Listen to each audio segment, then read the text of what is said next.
Halo para makhluk bertulang belakang dimanapun kalian berada. Kembali lagi bersama gua Kiri Kaesena, seorang pemuda pemalas yang dikutuk jadi wadah siluman Akukang. Oke, kembali lagi di 3 episode rules, dimana gua bakal ngebahas sebuah anime yang baru gua tonton sebanyak 3 episode. Dan kali ini gua mau ngebahas soal Boshoku no Berserk, sebuah anime dari light novel yang udah lama banget gua ikutin. Bahkan ketika gua masih SMP gua udah ngikutin light novelnya. Oke, jadi Boshoku no Berserk, atau kalau di bahasa Inggris kan itu Berserk of Gluttony, merupakan sebuah anime yang diadaptasi dari light novel dengan judul yang sama, di mana anime ini berlatar di dunia fantasi ala-ala medieval, di mana setiap orang itu udah dikasih sebuah kemampuan atau skill sejak lahir. Jadi karena orang-orang udah dikasih skill sejak lahir, jadi rata-rata nasib mereka itu ditentuin ketika lahir, tergantung sama skill yang dia dapatkan. Untuk orang yang punya skill bela diri, mereka bisa jadi petualang dan bisa mendapatkan income dengan cara membunuh monster, atau bahkan kesatria suci gitu, ketika mereka punya skill yang berembel suci-suci gitu. Sedangkan untuk orang dengan skill yang biasa aja, itu rata-rata jadi orang buangan. Dan ya, cerita ini bakal berfokus pada Fate Graphite, karakter utama kita, seorang pemuda miskin dengan skill yang bisa dibilang ampas, yaitu Gluttony. Gluttony ini merupakan skill yang dimana yang Fate tahu, skill ini cuman bikin si Fate ini lapar doang. Ya, nggak ada efek khusus. Sampai ketika dia membunuh seorang pencuri yang mau menerobos benteng. Ketika dia berhasil ngebunuh orang itu, skill Gluttony-nya pun bangkit.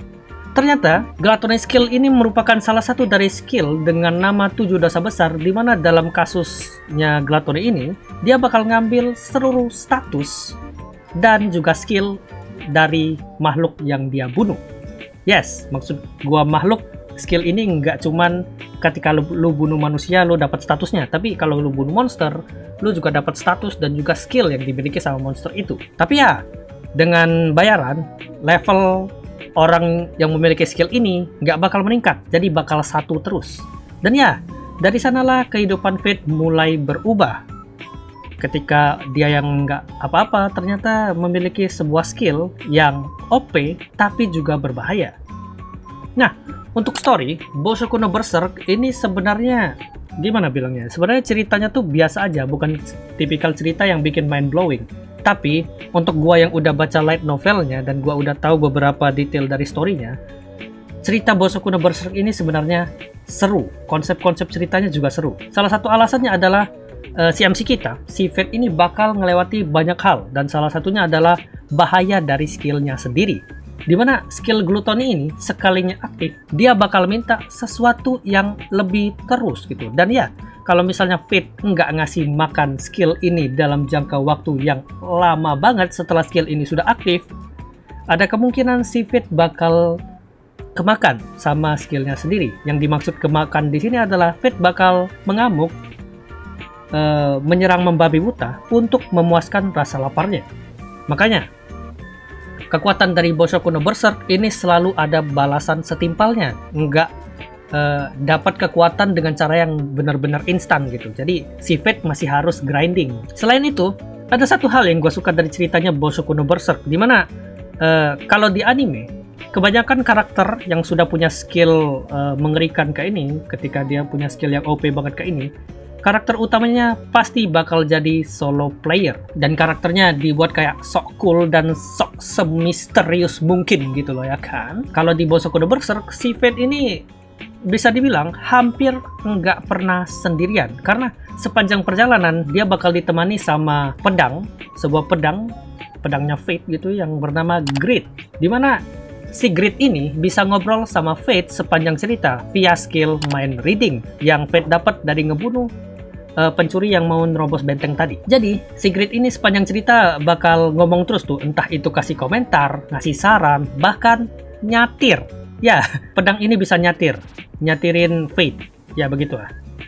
Jadi gimana bilangnya, karakter Fate ini jadi enggak kayak Kirito yang gimana bilangnya, kayak jadi tipikal karakter yang solo player banget kan kalau misalnya jadi Kirito gitu kan, dan juga merasa cool abis gitu kalau dia jadi Kirito banget. Jadi ya karena ada interaksi antara Fate sama Grid yang saling ngejek satu sama lain, setidaknya gue nggak bosan denger bacotannya Fate sama Grid gitu ya. Mereka saling nyatir, saling ngejek satu sama lain dan lain-lain. Selain itu, untuk story-nya Bosoku no Berserk ya, ini bisa gue bilang misterinya banyak dan bisa dibilang tuh tertata dengan lumayan rapi kalau lu baca light novelnya ya. Ceritanya Bosoku no Berserk itu lumayan rapi loh. Mulai dari karakter-karakter yang kuat itu dari mana, ternyata si Grid ini apa, dan lain-lain, itu misterinya lumayan tertata dengan rapi. Oke, kita bahas visual. Visual dari anime ini dikerjakan oleh studio ACGT, SCGT lah kita bilangnya ya. Dimana mereka ini pernah ngebuat anime kayak Initial D atau Shin Hokuto no Ken atau Freezing. Ya, setidaknya kalian pernah tahu lah beberapa anime itu. Dan ya, ketika gue lihat trailer animenya, jujur aja nih ya, gue agak disappointment gitu. Gue jadi rada males buat nontonnya. Soalnya grafiknya ketika gue lihat trailernya itu nggak yang kayak bagus-bagus amat gitu loh. Jadi ya ketika episode 1 sama episode kedua dari animenya keluar di Muse Indonesia itu gue nggak tertarik untuk nonton. Sampai ketika episode ketiga ini keluar, gue mencoba untuk nonton atau I give it a try untuk anime ini gitu. Dan setelah gue nonton, gue lumayan puas. Ya, ternyata adaptasinya agak lumayan cuy. Walaupun ya detail-detail kayak penjelasan distrik kota atau di mana Fate naro duit-duitnya gitu di skip ya, walaupun ya itu detail-detail yang nggak terlalu penting lah. Tapi ketika gua nonton episode 1, 2, 3, gua lumayan fun dan tidak seperti yang gue expect. Gua kira bakal kaku banget ini animenya, dan ternyata animasinya nggak seburuk yang gua kira. Walaupun ya gua masih rada risih dengan highlight rambut yang bercahaya banget itu ya.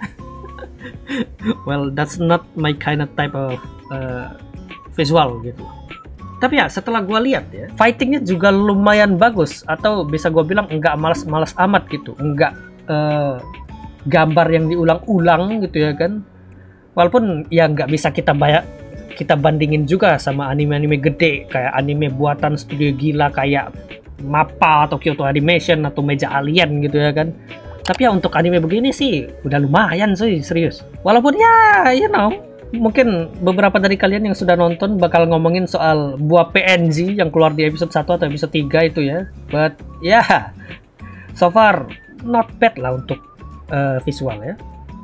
Tapi sebelum kita lanjut ke audio nih, gua mau ngomongin soal karakter desain sedikit. Gue yakin banyak dari kalian yang kalau melihat ini otaknya langsung mikir kalau karakter utamanya si Fate sama si Roxy Hart ini mirip sama Kirito dan Asuna. Well, awalnya gue juga mikir itu. Bahkan ketika gue baca light novelnya, Fate itu benar-benar mirip Kirito. Tapi ketika gue nonton, ternyata Fate nggak segitu mirip sama Kirito loh. Visualnya ya, gue ngomongin visual nih. Kenapa gue bilang nggak segitu mirip? Karena ketimbang mirip Kirito, gue lebih ngerasa dia lebih mirip kayak Mao Sadao dari Hataraku Mau Sama gitu. Yang season 1 ya. Well, I don't know, mungkin gara-gara rambutnya itu lebih spiky atau gimana gitu ya kan. Jadi vibe Kirito-nya nggak terlalu terasa di gua. Tapi ya, aku harus salut sih sama studionya yang nggak ngerubah desain karakter Fate dan juga karakter-karakter lain. Nggak diubah desainnya. Kadang beberapa anime itu desain karakternya berubah dan jadi jelek banget gitu ya kan. Kayak salah satu anime soal mob yang reinkarnasi ke dunia otome itu loh. Dan bahkan di sini ketika gua nonton, armor tiap karakternya itu nggak berubah, tetap benar-benar sama dengan ilustrasi yang ada di light novelnya. Padahal harus gua akui, armornya Berserk of Gluttony itu lumayan kompleks loh, seriusan. Walaupun ya kompleksnya itu dalam artian keren sih, tapi ya serius, desain karakternya di Berserk of Gluttony itu enak sih, bagus. Terutama bajunya, gue suka banget. Baju senjatanya keren-keren. Oke, audio. Kita bakal bahas opening sama ending, tapi kali ini gue juga mau bahas pengisi suaranya. Jadi jujur aja ya, opening sama endingnya itu biasa banget dan nggak bikin kehook. Seriusan. Ini tipikal opening yang bisa di skip tiap kali nonton gitu loh. Begitu juga endingnya. Tapi di sini gue mau ngomongin soal seiyunya. Kita fokus aja ke seiyunya ini. Soalnya opening sama endingnya gue nggak terlalu kehook gitu ya kan. Jadi si Fate ini disuarakan oleh Ryota Osaka, dimana dia ini orang yang sama dengan pengisi suaranya Mao Sadao dari Hataraku Mao sama Ryu Hamada, terus juga Akashi Keiji gitu. Well, dimana di sini gue agak kaget ya, soalnya ketika gue baca light novel, gue mikir kalau Fate Graphite itu bakal diisi suaranya sama Matsuoka Yoshitsugu, aka seiyunya Kirito. Tapi setelah gue tonton animenya, ya gue paham kenapa mereka milih Ryota Osaka gitu. Soalnya tipikal Fate ini, dia itu sering adu mulut sama Grid, dan dia sering nyatir dikit, ngejek dikit, terus bilang Grid itu berisik gitu. Dan itu sedikit kurang cocok kalau misalnya diisi sama Sugu-Sugu gitu. Walaupun ya dia bisa sih sebenarnya sih, cuman otak gue bakal langsung mikir dia jadi Kirito yang lebih lebih ini aja gitu, lebih kasar aja gitu kalau misalnya diisi sama Matsuoka Yoshitsugu ya. Sedangkan nih untuk pedangnya Fate itu si Grid itu persis banget dengan apa yang gue pikirkan di otak gue. Pengisi suara Grid itu diisi oleh Tomokazu Seki, aka Gilgamesh atau Koro Sensei. Dan ya, itu bener-bener apa yang gue pikirin ketika gue baca light novelnya. Ini Grid suaranya bakal kayak Gilgamesh nih, gue yakin gitu ya kan. Dan ketika nonton animenya, ya cocok, cocok. Walaupun ketika gue baca light novel, gue kira suaranya Grid itu suaranya bakal kayak bergema gitu, kayak suara ilahi yang angkuh gitu ya kan. Tapi ternyata enggak, ternyata kayak suara orang biasa gitu. Dan untuk sound effect, well, sebenarnya biasa aja sih. Tapi kalau ada beberapa momen yang pengen gue komen gitu, itu jadi setiap kali Fate nge-kill atau ngebunuh suatu makhluk gitu ya kan, itu selalu ada kayak suara organik yang ngasih tahu kalau skill gluttony itu aktif gitu. Tapi ketika gue nonton animenya, suaranya itu agak susah didengar. Maksud gue agak susah didengar, soalnya kalau gue nonton pakai speaker HP, itu suaranya kagak kedengeran sama sekali itu. Suara kayak bosoku skill gah, kaku cari mas apa gitulah ya, gitulah. Tapi kalau misalnya lu pakai headset, baru agak kedengeran tuh suaranya tuh. Jadi ya suara skillnya nggak se-epic Tensura lah, yang gue pikir bakal mirip kayak gitu.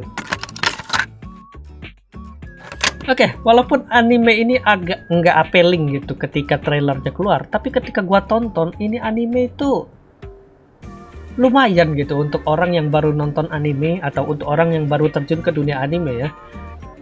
Tapi untuk lu yang udah nonton anime-anime gede kayak apa, anime buatannya MAPPA, buatannya Kyoto Animation atau buatannya Ufotable gitu ya kan, well, lu bakal bilang ya ini grafisnya nggak bagus banget gitu loh.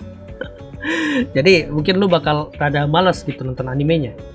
Tapi ya untuk gua yang udah baca light novelnya, anime ini bisa dibilang lumayan bagus deh. Setidaknya menurut gua yang udah baca light novel dan juga baca manganya ya.